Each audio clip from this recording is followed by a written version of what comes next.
the opinion polls I was talking about before, Prime Minister's approval rating is way down. The number of people who are undecided is now in single figures. And male voters are the ones that are turning on the Prime Minister. It feels like perhaps, Joe, what is often referred to as just the ignorable man cave may actually be where a significant number of Australians are. Yeah, I think this is actually a good kind of warning bell for Labor. I think it shows that they need to be more robust on voters, on issues that male voters tend to care more about, like security, border security, being tough on China, the economy.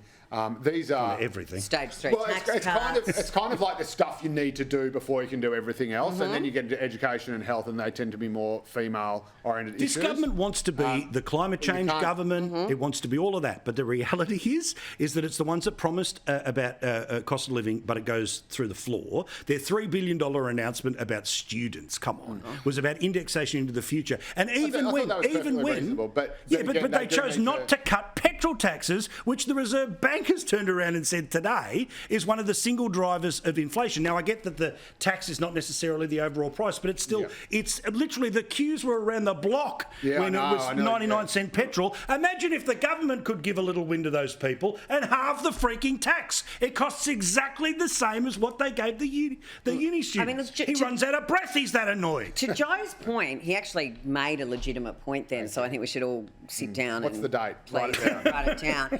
But you've got to get the economy right. Yeah. You've got to have national security right. You've got to have all of those things, but especially the economy right, before you can start doing all these other things. And that was where, if you go back to the Howard Costello days, we had a really strong economy.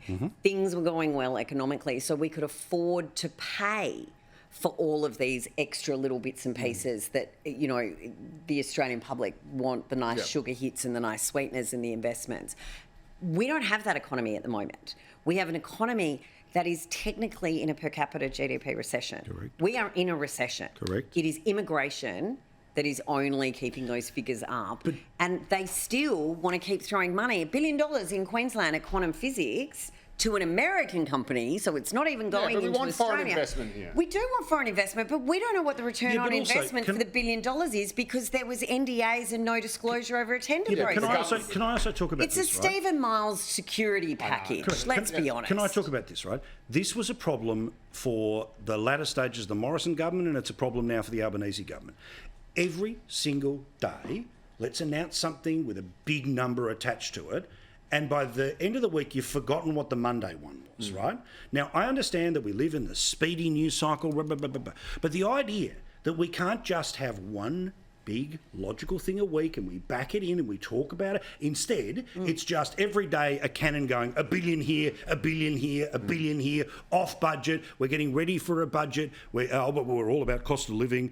But then there's no indication of any major changes coming with all of that. And that sees, to me, as it was towards the end of the last one, what's happening now. It's a panic about changing the subject. Well, let's hope it is. And money at the end. doesn't change the subject, because if the fundamentals are inflation and interest rates and it's stubborn and all of that, that's all people care about.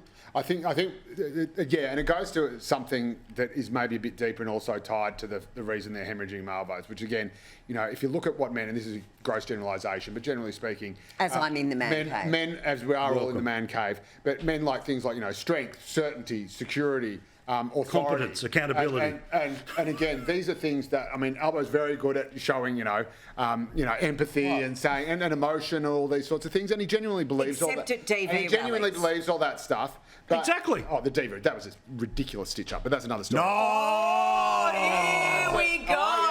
You can read my column. Imagine if it was Morrison. Imagine if it was I defended Morrison. Imagine if Morrison answered a question about his football team. Imagine if it was me. Imagine if it was me standing next to a woman in tears and not hugging her. Point being, I've said all that, and I didn't have a crack at Morrison either, believe it or not. I was probably the only lefty on the planet. You didn't, but anyway, yes, it's the hypocrisy. They nearly took away your membership card. That's why I can speak with such incredible God-given authority on the subject, and everyone else is a hypocrite. Point being, though, what I was going to say is the problem is that this is a government I think that is still, and new governments are like this, it's still a bit confusing. An issue like New asylum, government. an How issue long are like we using asylum that seekers, a line? first-term government, an issue like asylum seekers for the Labor Party, which we know is just a political hand grenade, it confused them. So Wasn't there another vote today? Instead of immediately, Yes, there was. Yeah, another vote today. Instead of as soon as the High Court decision come down, going right, this is an absolute suicide pill. We need to jump on this grenade. We need to make sure there's legislation ready to go, ankle bracelets on everyone, round them all up, send them back in, let God sort them out.